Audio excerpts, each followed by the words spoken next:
excited. We have an amazing presenter for this session of workforce development. For those of you that don't know what workforce development is all about, it's about identifying opportunities in every avenue that's able to generate some income.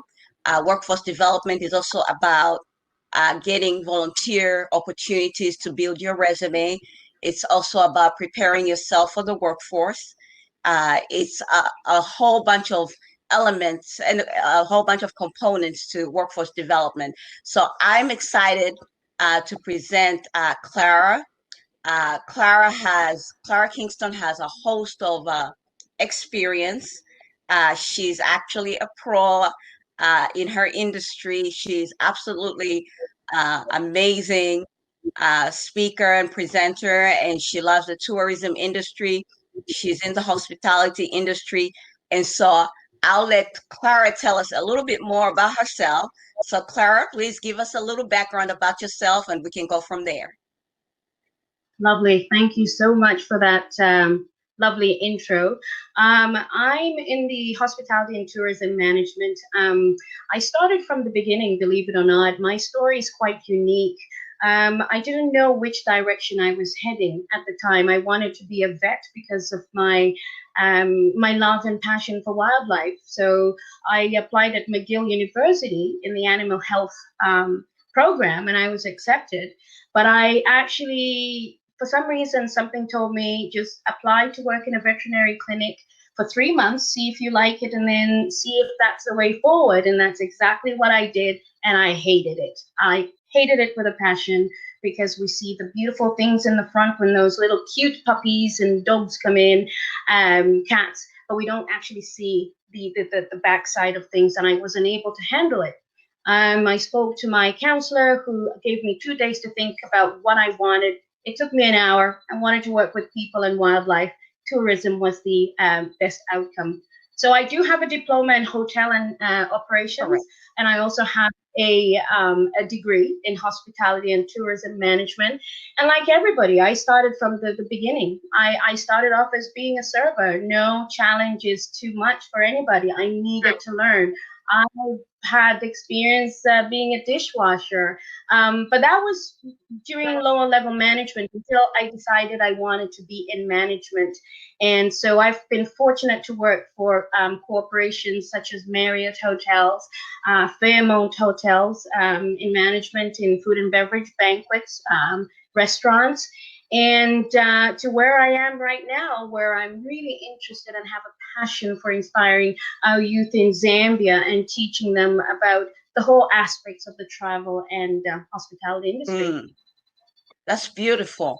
So we're going to start off with the presentation that you have for us, and then we will go from there. So Nicole, our presentation, and Clara will walk us through the industry. Lovely.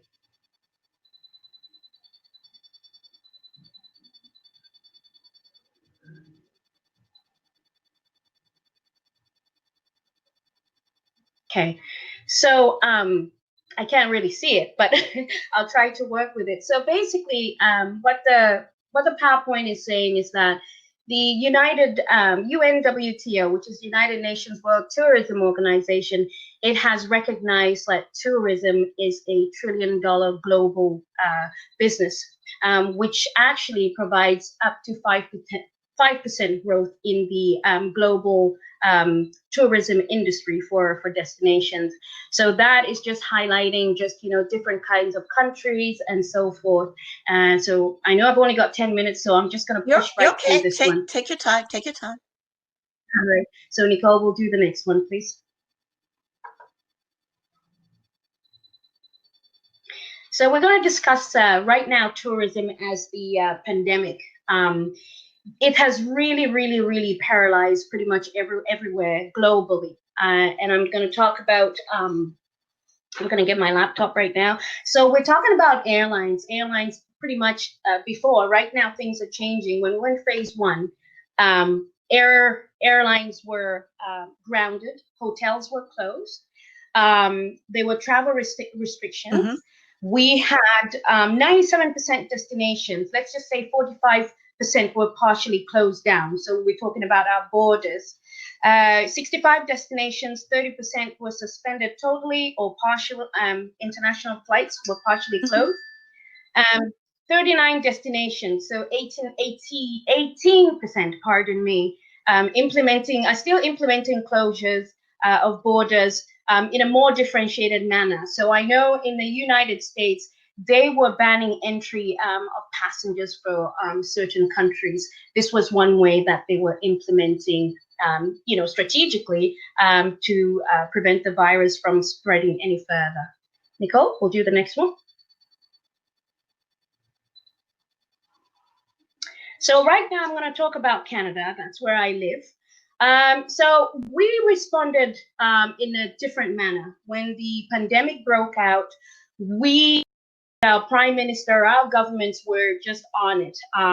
We also implemented economic response plans. So this was to enable Canadian businesses and people in general to stay afloat, rather than people not having any money.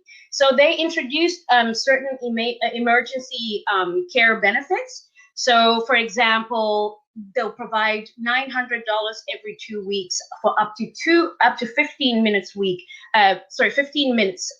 15 weeks to Canadian citizens. There was financial support to employed and self-employed Canadians. So they were giving them about $2,000 up to 4 weeks period. So they'll break it down. You get, at least $500 every week just to sustain you and your family. And if it was husband and wife, it didn't matter. They both got the $2,000. The students too, as well, they benefited from that program. They were giving them up to $1,250. And if you were with a family, let's say somebody was disabled that you were taking care of, they had a disability, pardon me, they would actually look towards that too, and you'd get a little bit more money.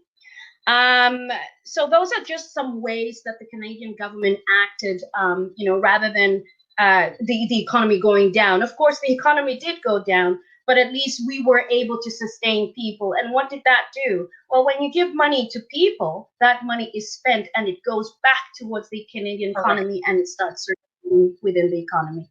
So we'll go to the next one, Nicole.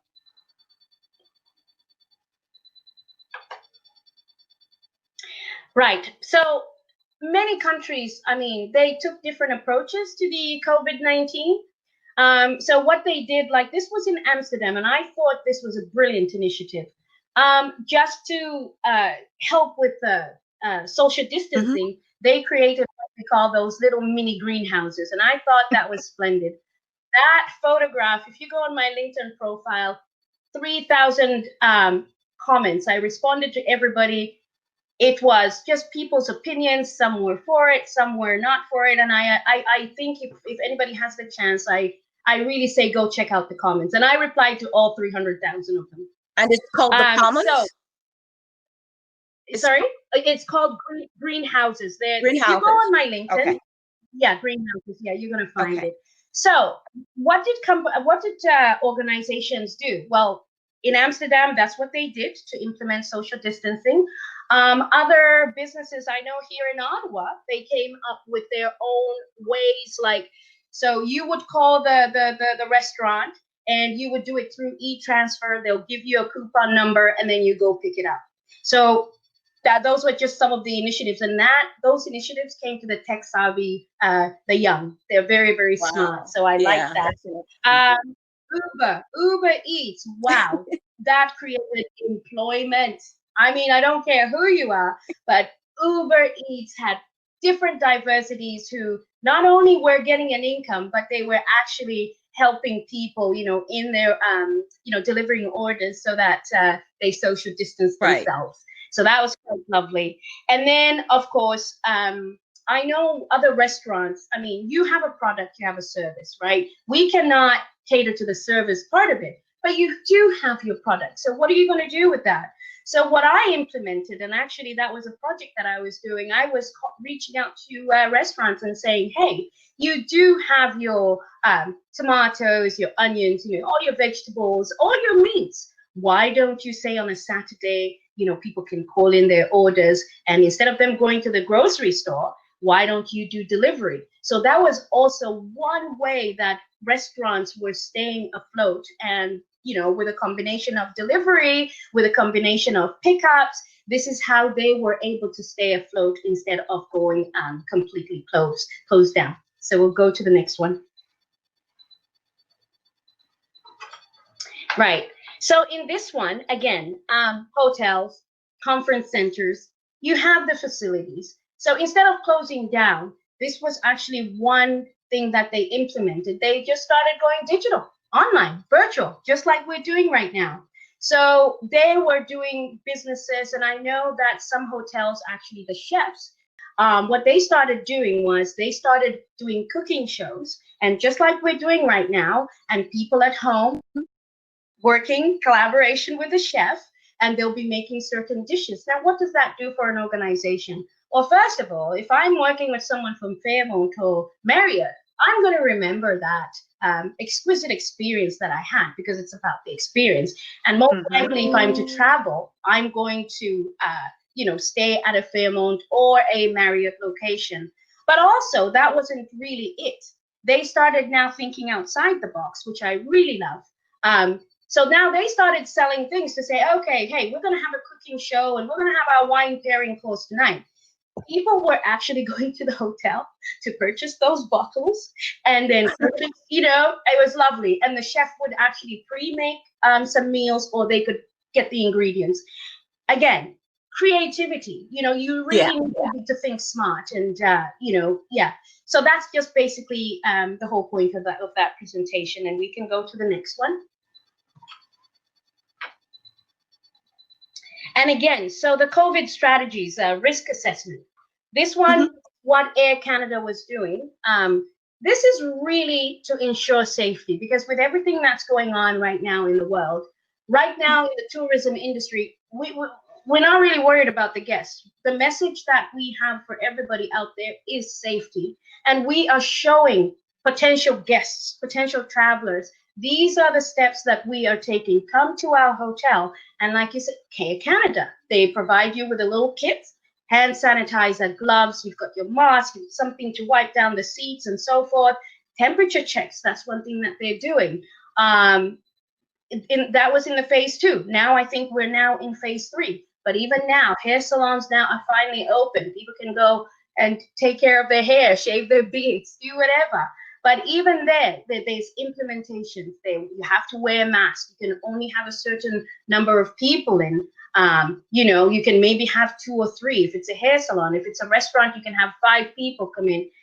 If they've got patio space, even better. But it's still through social distancing strategies. So this is basically where we are right now. And even though the numbers are there, they're still not skyrocketing as they were before. Right. So we'll do the next slide. Okay, so we're going to talk about my favorite country in the whole wide world, Zambia.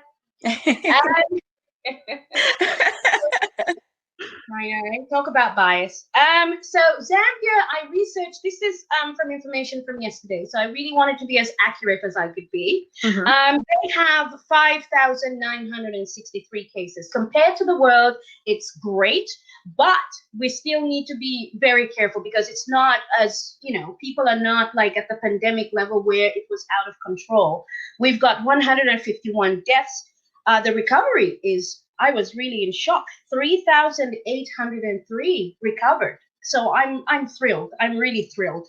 But we still have to act. And I'm not going to talk much about this, because I know Anakazi was promoting, safety. They were posting on Facebook.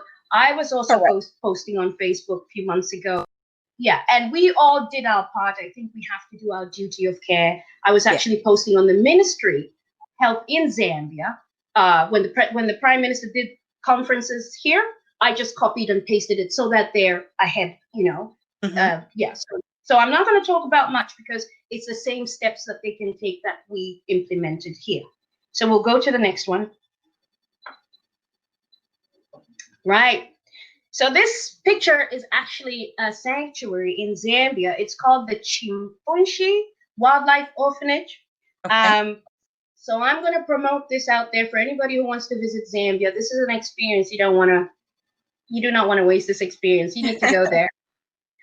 So again, COVID-19 has affected everybody just as much as it has affected us here in North America.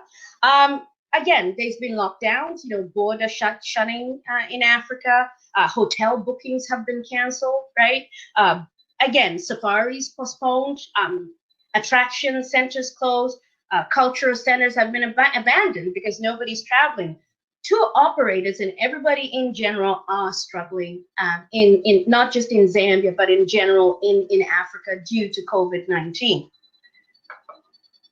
Now, I'll leave it here, but I'll continue to see the strategies that we're going to take in order to help people in Zambia. So we're going to go to the next slide, Nicole.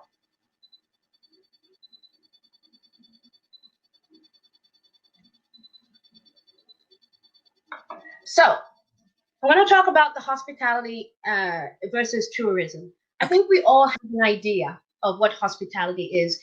In Zambia, our parents were so big on welcoming people. Hospitality. Right. They come in. Right. Give them some water, some juice. Yes. Relatives come, So yes. This is what the hospitality side is. And we're huge, so come to Zambia, everyone. Now, for the tourism in general, it's really about the industry and the concept. So other places, countries, they invest in in cruise ships, right? Mm-hmm. In airlines, hotels, tour guides, amusement parks, travel agents, natural or man-made attractions. So this is what people are coming to see from the tourism side.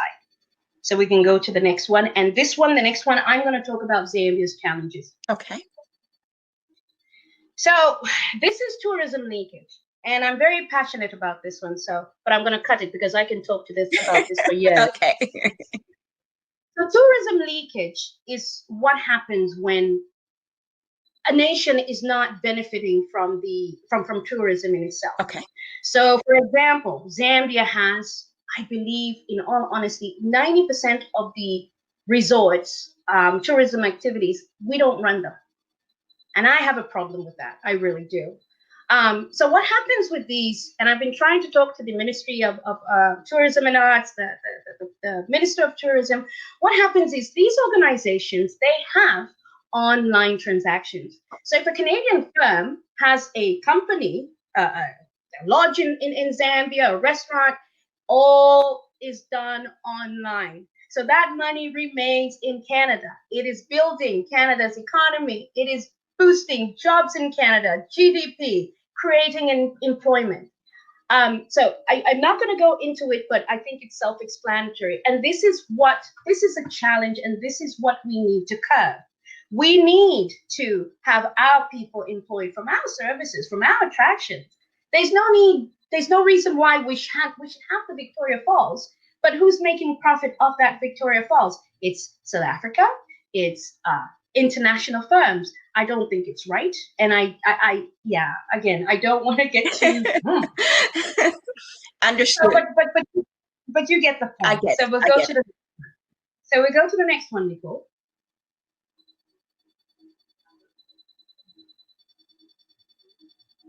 Nicole, the next one. Excellent. This is what they call a sport. And I am not very happy with this. So basically what that is it's trophy hunting.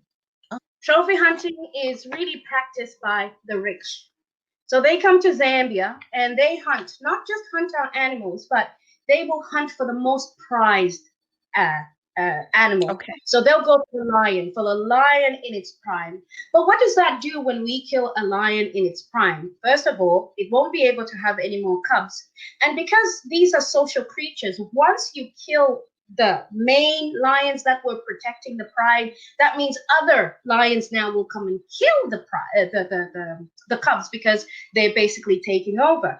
So this is basically what we need to keep in mind from a sustainable point of view, from an environmental, social, cultural, from an economic aspect. this is, in my opinion, is wrong. And I don't care what anybody says, I think it's wrong. Okay.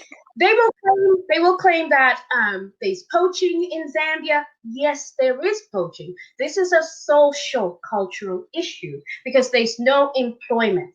When we offer Zambians employment in the tourism industry, when we teach them about the importance of tourism, I can assure you they in turn will protect the wildlife that is giving them that revenue to sustain the communities.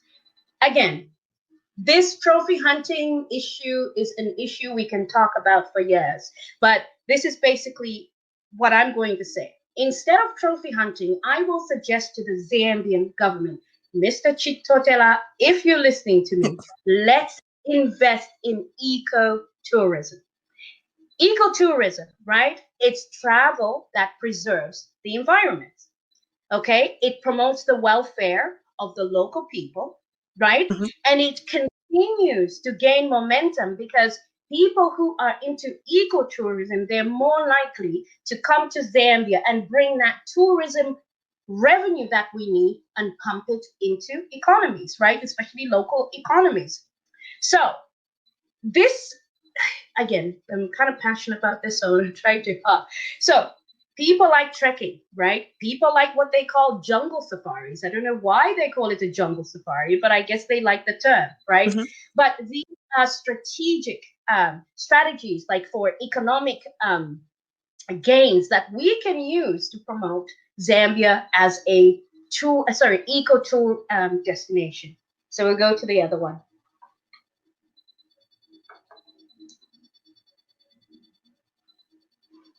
Again, this is basically what I talked about, and I won't go too much because of the time. Trophy hunters, this is their claim. They claim conservation. And again, I've had 20 trophy hunters, and I'm the only woman in the room, and I don't back down. This is our wildlife for my future generation, their future generations. Not only that, tourist generations and tourist future generations. So these are the claims that some of the trophy hunters will use. They'll use a child, obviously in an impoverished looking area, and then they will say, oh, but it was simply food to sustain him all day. They have no food. Okay. But then again, you're a company in Canada. They charge what, $85,000 to shoot a lion in its prime? But they're bringing other people, but they're keeping that money here in Canada. It does not benefit Zambia at all. But they say that they're using this meat to sustain our people. Well, I'm sorry, then why doesn't the chief in the village just go hunt a buffalo and sustain his communities? So these are challenges that we are facing on a day-to-day basis. So I won't touch much on it. This was just covering the previous slide. We'll go to the next one, Nicole, please. I had no idea that this was Zambia. Honestly, I saw that picture and I said, I'm moving to Zambia ASAP. So that is the Royal Livingston. It is a fabulous property, and as you can see, strategically at the Victoria Falls. They have those animals. Those animals are wild. They charge minimum $800 a night. But does Zambia get that money? No.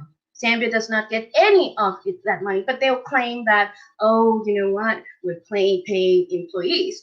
My question that I'd like to ask them is, are you paying employees in Canadian dollars? Are you paying employees in $800? Do they have benefits? Do they have everything that we have here in Canada? So these are things I think people like Mr. Chitotela really needs to look into. If he really wants to boost Zambia's tourism, he needs to sit down with these organizations and see what they're doing, what they're doing to, for our people in general, because again, 100% profit is going back to the US to Canada. So again, this is just touching on the previous slide. So we'll go to the next one. So different types of tourism. And I know we have the religious minister who really loves religion. This is what I would like to sit down with her.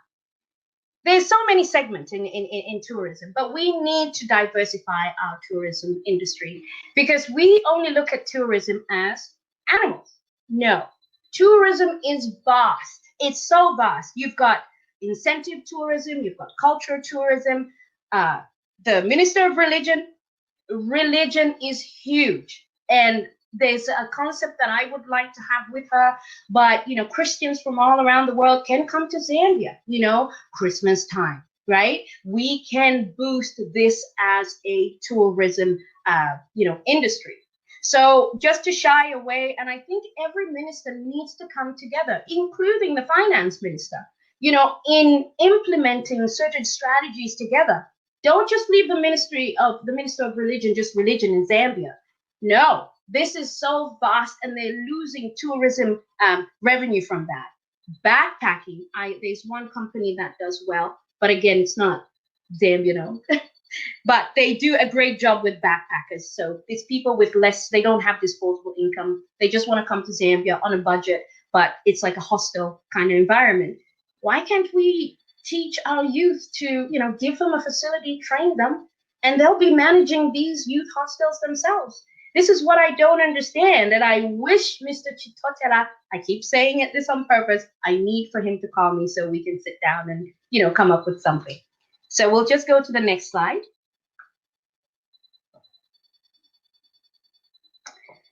So, I don't know if you can see that, but I think it's really, really, really small. I was actually researching because when I was young, I know that towns have had a meaning.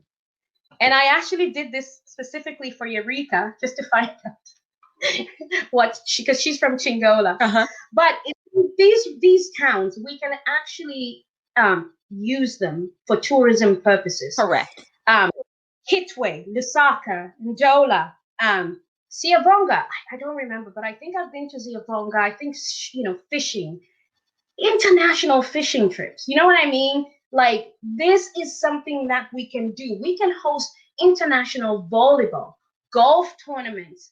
They do whitewater rafting. I saw in Kenya, and Kenya is really, really good. Yes. Kenya was doing marathons in the outskirts of the national parks. I always looked at it as, somebody would run so much faster if you told them Simba is coming. So, but those are bringing revenue. Those are revenue generation things that we need to bring.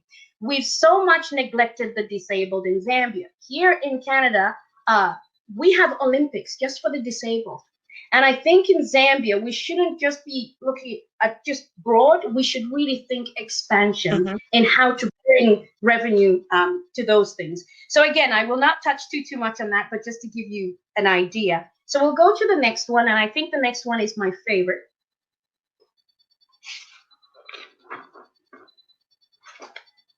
Yes, women.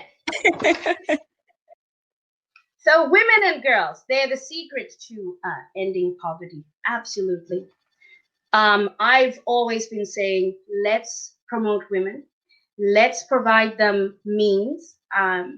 From my industry, I would like to work with women in the rural areas for many reasons. But we have neglected these women. They have to walk miles and miles and miles to get water. Some of them still don't have electricity. But what we can do is a community-based tourism initiative. So it is run, owned, managed by women, Zambian women, no foreign enterprises. And it really, I get sad when I see that the Chinese are taking over even things that our people should be running. No. A Chinese firm should not be going into rural communities and taking away from these rural communities. Right. And also, here in Canada, you cannot work unless you have a social insurance number. Nobody can just come. They will deport you. You will be in trouble, And also, there's investments. People just can't just come. Like, if you want to do business, they are fees that, they'll say, well, we need 500,000 to ensure that it's also benefiting the Canadian economy. But I think that I shouldn't say that this is what is happening in Zambia, but I hope it's not what is happening. They need, if it's the Chinese people coming in there, they need to have certain caps. Okay, you're coming in for this, then 500,000 to allow you to come. And also put conditions on them, you know, have them employ 60% of Zambians. They cannot be bringing their people from their countries. 60%, and not just minimal. They should be doing also management roles, and this is not what is happening in Zambia. But again, community-based initiatives, right? Revenue stays within the economy. It also in people's communities, especially if they're run by women.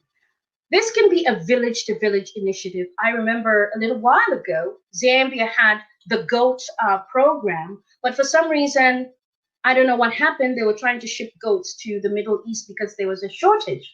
I know I spoke to the people that were running this initiative and I said, listen, 10 provinces in Zambia, supply each of these, target women, and when they start, having numbers, then start getting from each. But the money that you're going to get allocated back to the communities. This is not what happened, and it's very, very disappointing. But these programs, right, they can also, if done right, they can help alleviate poverty, malnutrition, infant child mortality, malaria, and then it can also alleviate AIDS, HIV, which is prevalent. So these are some of the initiatives that we can take just to help women in general. And once it starts helping those women in their communities, it will help Zambia as a whole. So we'll go to the next one. Almost done. Again, so just to touch on, so this is one community-based initiative program that I want to do when I go to Zambia.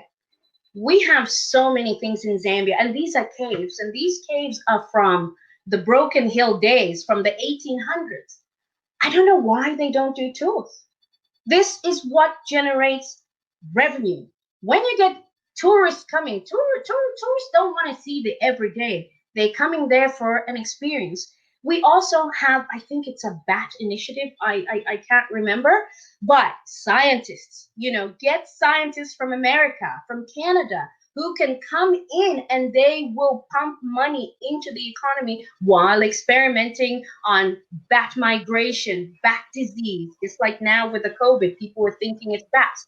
But this is a revenue income generation that we're not targeting. Right. Clara, can I interject real quick? To your point there, yes. What do you think the complication is with getting, like say U.S. support to work with Zambia to help, bring in revenue to the country itself?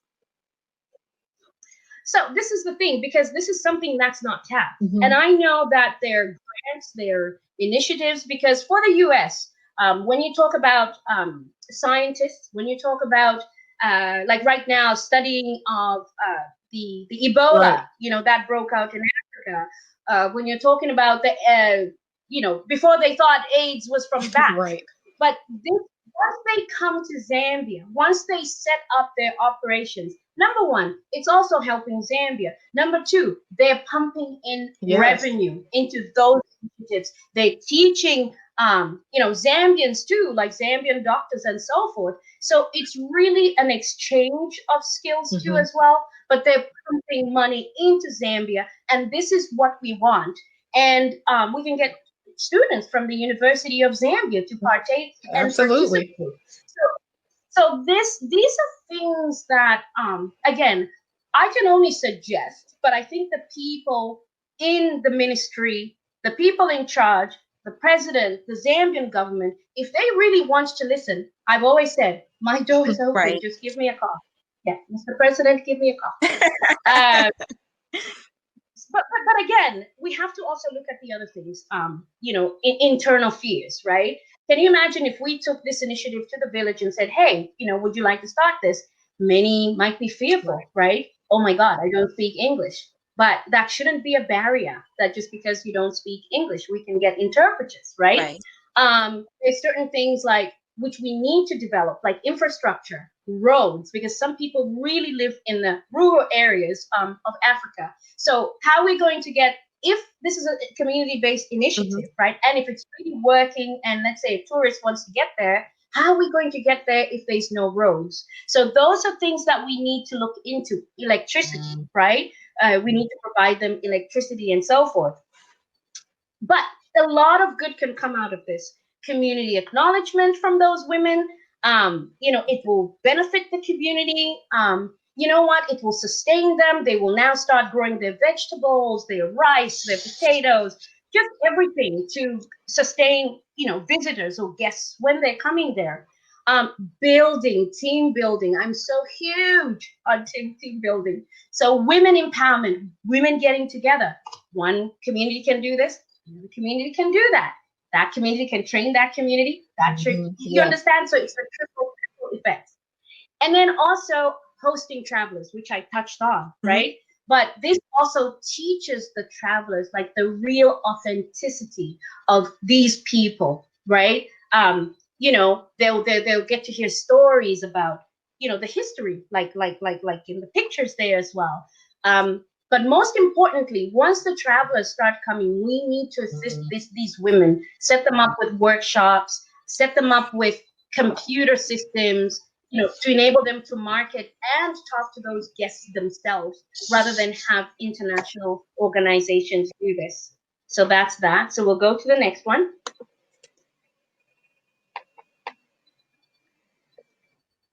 Yes. My other favorite, youth. So training and development in youth. I started, like I said, from the bottom. It just wasn't like I just went in and I got into management. And this is another thing that I will tell people. You just cannot ask to be a minister without going through the steps. Now, maybe you can be a minister, but I think you really need clear understanding in how, let's say, for tourism, you need to know how the tourism industry works. You need to know your sustainable development goals. You need to know your SDIs. There's so much. There's so much, right? So for me, this is how I started. Exactly that. Started in customer service. We had to work because I was fortunate. The school I went to had a 5-star dining facility. We needed to learn how to cook. I can cook culinary right now. I can make you dessert. I can make you a creme brulee. You can tell me to make you anything, food, wine pairing. I do food, wine pairing classes, but I started from nowhere. They taught me how to use a dishwasher, nothing, because when you are in management, when you are the CEO, you need to look back, you need to reflect how it was for you. And I think it also makes you appreciate it and you treat people better. I think anyways, in my case, I'm always respectful. I don't treat people below me like you're nothing. They're very important because I'm like a role model and setting a tone for them to get to where they're going. But these are the things that we need, that I'll be teaching in Zambia. Food and beverage, culinary skills, which I think they need to know from the local aspect and also from the international aspect. I need to train them in food safety because this is huge. Here, you can kill someone, you'll be sued. So these are things that I'm going to do. Web design, marketing. The Zambia Tourism Board, I don't even know. Anyways, we'll leave it at that. So in a nutshell, yeah. What can be done at this point in time as we're facing the pandemic, working through ourselves throughout to get more youth involved? Okay, so through the pandemic, number one, like here, we can host classes for the youth, right? Okay. It doesn't take much, just like schools now, they're online. Same initiative. You can be cooking, they'll be there, they'll like I explained from before. You just tell them get this and that, and then they'll be watching you. That is training live. So they don't really need to be in a classroom setting. Again, marketing. This is what Zambia needs to invest in, marketing. Kenya does. Tanzania is on LinkedIn every day, promoting the destination. So this is what we need to teach our youth. Finances. Oh yeah, finances. We need to teach them finance management. Right. Again, job resume, absolutely important. And I'm very good at that. So we need to teach them how to write their resumes and how to carry themselves. But not just that. You just can't teach someone how to, do a resume. How about interview skills, right? Dress code for the resumes, and as well, hygiene. So these are some of the things that I will be bringing to Zambia when it comes to youth development. So if we can just go to the other. So the next one, Nicole. Right. So this helped me greatly when I was in my diploma. I was a broke student. So the school actually would host events at the school. So let's say in Zambia, at the University of Zambia, if they have a culinary facility, they don't really need a culinary facility, but we can get organizations to come in. So an organization can say purchase a table of 8 people from the organization. I'm just going to throw a number there because I'm not going to go into Zambian dollars. So let's say 200. Okay. 250, right? And if you have, say, 300 guests now, multiply that. Now that money, once collected, students facing financial difficulties, right? Especially if they're bright students, but you just don't target bright students. Even the other ones that may be having challenges, they could win these bursaries, and this could actually boost them and push them to say, oh my God, I got this, and maybe I should pull my socks up or something like that. But this is how, because I've been seeing, students can't go back to school, there's no money. No, we can generate money for these students to go. And also their grants, international grants, which I don't think many people know about. You can go online, Bill Gates, you just fill in whatever, and if you're chosen, you will get a grant. Microsoft. These are all free and they are online. So these are just initiatives that are out there that are, we can use to empower and mentor our youth. And the last slide.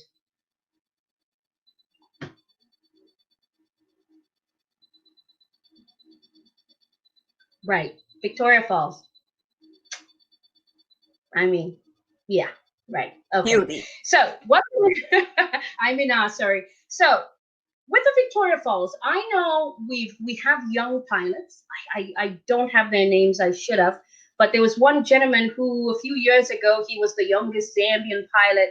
Why don't youth get together? And youth, I hope you're listening. Get together. He's still a youth because he couldn't have been more than 18 years old when he got his pilot license. Come together. He's got his license, pilot. Why can't he drive a helicopter to drive tourists? Youth, you can be tour guides. Research online, see what uniforms they have. You can promote language. In Canada, we promote French and English. Zambia has, I don't even know how many dialects, but these are very, very, very important, and I know that they're teaching Chinese, which I think is excellent. I know some people are against it, but you know what? From a tourism perspective, dealing with guests, if they're Chinese, I think it's really, really good. Activities, right? There's some gentlemen at the Victoria Falls that host these activities. Why not train youth at Devil's Pool, right? Safety. These youth can then turn that around, and maybe they too can have that as their business. Lake Tanganyika, it's on the border of Zambia and Tanzania. Scuba diving, fishing activities. Well, there's a host of things we could talk about when it comes to Zambian tourism that our government hasn't taken advantage of. That's for sure, particularly generating revenue and youth employment. That part we definitely agree on. But I wanted to come back real quick in the interest of time. Don is waiting. I did have a few questions that I wanted to ask you. I wanted to ask, what is Canada doing about getting young people back into school? Right. So right now, what they're doing is they're being homeschooled. I actually was taking courses online. So I log on Zoom, Okay. and I would be on depending on what time the class started. So I was on from 12 till 2. So And what, it just what about your teenagers, your 16, 15, 14, that age group? yes. The same thing was happening, but now they're trying to get them back in, because now we're in phase 3 right now of the COVID-19. Okay. So what they're doing right now is but there's still arguments. Some parents are Of for it, course. and some parents are not for it. But of course, with the social distancing, and they're talking about them being in a bubble. So it's not like they're, socializing with other people, but other parents are saying, well, no, they're still on the bus. They still gonna meet other friends, Correct. right? And if we're going to curb this. But those are some of the things that are still in discussion, but obviously online is huge. But they haven't started yet, but they are going to start having students go back to school. But of course, social distancing, desks are going to be rearranged, and so forth. Gotcha. Well, I really thank you. And before I close out, I just wanted to clear something up about Tanzania. We do agree on how well they've managed their economy and tourism and things like that. And what particularly interests me, and I'm impressed with, that the president of Tanzania has done, is he's reserved the largest sector of employment opportunities for the locals, particularly mining. And about 2 weeks ago, a man from the rural area of the village found the biggest diamond and became an instant millionaire.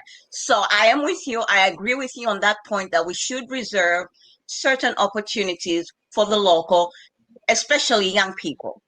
But it's definitely been a pleasure. I could listen to you all day. It's been a pleasure having you on here. Yes. And like you, I truly believe that proper planning prevents poor performance. So yes, we have to get our kids ready and going. So thank you so much for coming on, Clara. Yes. I appreciate it. Thank Clara, you. yes, Clara, I want to say thank you as well. Outstanding presentation. I was empowered. It was outstanding.